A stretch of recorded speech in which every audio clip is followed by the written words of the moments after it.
What if I told you that by playing this game, you're going to genocide the entire population of China?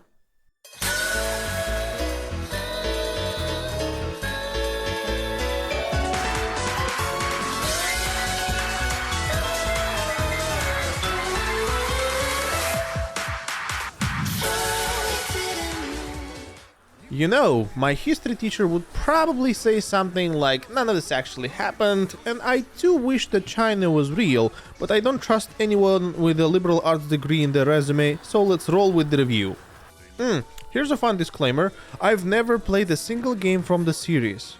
So we're popping a cherry here, man, and I don't get to say this often, but Dynasty Warriors is an amazing partner to lose your virginity to. Now, I've been told that the jump in quality is absolutely fucking crazy. It's like playing Monster Hunter on PS2 and then proceed to play Monster Hunter World on PC with uncapped frame rate and ultra high quality graphics. So, breaking news, Koei Tecmo makes a good fucking game for the first time in 30 years. Oh, it's got it all. Amazing upbeat and high-test soundtrack, the likes of which I only heard in the title screen of Dragon Dogma with the Wind is Pushing Me song. Oh my god, when the piano kicks in? Are you kidding me? Ooh, what else? Well, baby level controls that support both keyboard and mouse and the gamepad. That's how you know that the devs are really desperate to attract a wider audience. Always a good sign when your partner is clingy, right? An actual honest-to-god story that lets you bang broads and befriend people with the most impressive beards that will make you green with envy that you don't pack enough testosterone to pull that off. And voice acting that is surprisingly good for a game where essentially you just swing your dick around and the Chinese soldiers run in fear from one mention of you while their ancestors are rolling in their graves. All of that is waiting for you in Dynasty Warriors Origins. You play as John Cena, who's finally free from his World Wrestling Entertainment contract to pursue the lifelong dream to speak Chinese in a Japanese production video game. Oh well, we can't all be winners, Mr. C, as I've just chosen Japanese VA. Them's the breaks. So, with the help of your nameless ex-wrestler character, you will commit the biggest cultural holocaust in Asia since Borat. What's that? You would like a historically accurate plot about the Three Kingdoms because you're intrigued by the atmosphere and cultural significance of the period? Well, fuck you, here's a sword, go commit genocide that will make even Pol Pot envious with your kitty A. Okay. Allow me to put on my Poindexter glasses and read out the statement prepared by my lawyers. Dynasty Warriors is a series of Japanese hacking/action video games created by Omega Force, by the way all I can see is tits on their logo, and Koei Tecmo. The series is a spin-off of Koei turn-based strategy Romance of the Three Kingdoms series, based upon the Chinese novel of the same name, which is romanticized retelling of the Chinese Three Kingdoms period. For your information, the Three Kingdoms are, respectively, Tajikistan, Kyrgyzstan, and California. End of statement. Now, what's a hack-and-slash game doing as a spin-off of a strategy game, you ask? Well, stranger things have happened. I mean, Fallout New Vegas is the best Fallout game, and it's technically a spin-off. Or, Better Call Saul is better than Breaking Bad, so don't be surprised to hear that a game is a spin-off, just like you shouldn't be surprised that Japanese company is spending the entire game series to figure out how to kill Chinese people faster. Anyway, it's a Musou genre where a single character faces hordes of enemies. Think Fire Emblem, Hyrule Warriors, a fertile egg against sperm cells, which technically means that you were born with the help of a Musou genre if you think about it. Color me impressed that a fading away company managed to claw their way out of the grave. If only the same rule would apply to all the NFTs I bought, but oh well. Okay, so you got the idea that Musou genre is about facing swarms of enemies, right? Essentially, it's an open world beat-em-up hacking/game that actually gets better the more you play it. The reason is simple, the whole game is nothing but a power fantasy where you erase an entire continent worth of enemies to invade Manchuria once again. And what if I told you that the Japanese military, it's pronounced like that, okay, is using Dynasty Warriors series to train their soldiers to invade China? And the only reason they haven't done so already is because of a colossal disaster that was Dynasty Warriors 9. So Musou is a made-up word just like Kleenex, Michelin or Geneva Convention.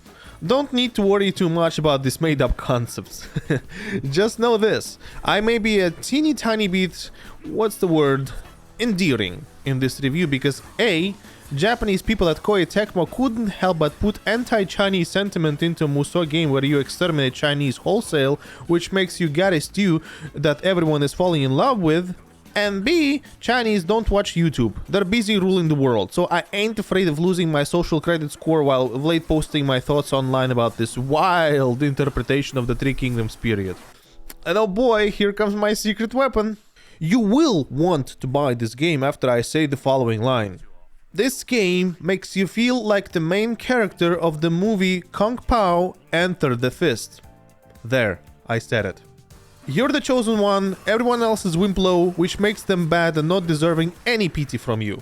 Every major enemy in the game is portrayed as a literal Hitler, for real, so there are no shades of grey in the story, only your Musou tactics of putting Chineses into mass graves and the major baddies that deserve the tip. Of your sword, I mean. Now the other tip is reserved for none other than pretty Chinese women that figured out how to use makeup and do plastic surgery as early as the 2nd century, ahead of everyone else. But then again, Chinese did invent gunpowder, TikTok, and oppressing Uyghurs. The game reminded me of Earth Defense Force, where you play as a valiant soldier tasked with debugging the planet from all alien scum. The only difference is that instead of bugs, they're Chinese. But would you believe it if I tell you that the difference is hardly noticeable? Let's now talk about the stuff I didn't quite like. First of all, there is no multiplayer, so you can't show your power level to random people online. Not that the game would benefit greatly from online mode, but PvP could have been a real thing, just saying. In this game, you can be dumb in private, so cherish that. And don't worry that you can't play the game with your friends. Dynasty Warriors Origins has a lot of gay dialogues in it as a rich substitute. You will be pleased. Oh, no homo, of course, my dude. Next, maybe it's my Slavic cold exterior talking, but if you're a vulnerable person with a thin skin, this game may not be for you, because every, and I mean every character is going to harass you sexually and emotionally. They will want to see you, they desire to have steamy practice with you. Every woman will blush uncontrollably in your presence, they have an urge to meet with you. Every person, no exception. Even Lubu. I mean, it's like being a white blonde female in India. This is how much attention you're gonna be getting from the opposite sex, and not only them. I have read high school erotic novels with more brain cells than this plot. And to be honest, I found it rather amusing, like a dog chasing its own tail. Completely pointless, but fun to look at, regardless. And it harkens back to the words of the smartest person on the planet, who somehow forgot to attach a torch to a shotgun, John Carmack. He said, "Story in a game is like a story in a porn movie. It's expected to be there, but it's not that important." Another issue I have with this Musou piece of shit, I'm kidding, the game is good, is that most of the cutscenes are serving no purpose and completely redundant. That's adding insult to the injury of my previous point of other characters' only agency throughout the game is to fuck you, literally or metaphorically. They don't operate outside the sphere of influence of your cock or your sword. They are starved for interaction with you, because you're the best. They only hope to impress you, and they will fight you or each other just for your attention. This is an elementary school child's definition of personal growth and character development. Your OC do not steal character is simply the best, and everyone else is either horny or mad jealous. I am severely disappointed. Not in the game, no, the game's amazing. I'm disappointed that it took Koei Tecmo so long to figure out how to make a good game. And I know what they did to make it so. They asked a school worth of children aged 8 to 12 of their concept of coolness. They, of course, gave the Conan the Barbarian answer, plus added flashy graphics and anime in between fights. What's not to fucking like? This is Shadow the Hedgehog of the Three Kingdoms history period here, man. This is Bayonetta, Devil May Cry, and visual novels meets the ultimate enemy of every Japanese person ever. Ancient Chinese people. Yes, the dialogue may be boring and lacking, and yes, the story is cliché as fuck, but holy shit are the battles worth it. I feel like I've said it multiple times already. This is what sword duels should look and feel like. And you, Sekiro, shut the fuck up and listen closely, as I will tell you that you only need Musou Mojo to ascend to the pantheon of great games like Postal 2 and Pajama Sam. Ultimately, the only thing I would change in this game is to add character editor. I mean, I'm 32 years old man, and I'm nowhere near as handsome as the Chinese Michelangelo chiseled face here. Other than that, I can only say, welcome back, Dynasty Warriors, to the world of living. Your ass has been in decay for the last 20 years, but now, with a fresh look and new approach to the fundamentals of the genre, we can consider Origins a great reboot of the series. Wait, is it actually a reboot? You know what, forget it. As long as I'm massacring this much Chinese biomass, I'm happy to roll with whatever. Reboot, soft reboot, sequel, sidequel, prequel, muso, you name it. We all know, after all, that it's just a fancy word for genocide, right? But we're in the clear. After all, the game doesn't even have a life leak watermark. Muso away, John. Muso away. Thanks for watching. And, stay healthy.